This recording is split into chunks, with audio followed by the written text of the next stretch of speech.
আজকে ব্রয়লার মুরগির বাচ্চা আসবে, তাই পেপার বিছানোর কাজ চলতেছে। এখানে পেপার বিছানো শেষ, কমপ্লিট। 3টা করে পেপার দেওয়া হয়েছে।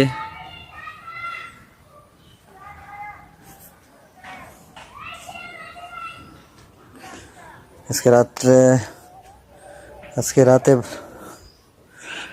বাচ্চা আসবে। এটা হচ্ছে কাঠের গুঁড়া রোদ্রে শুকিয়ে তারপর ব্যবহার করি।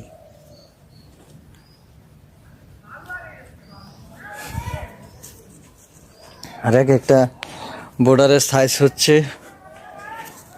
Square 30 fit,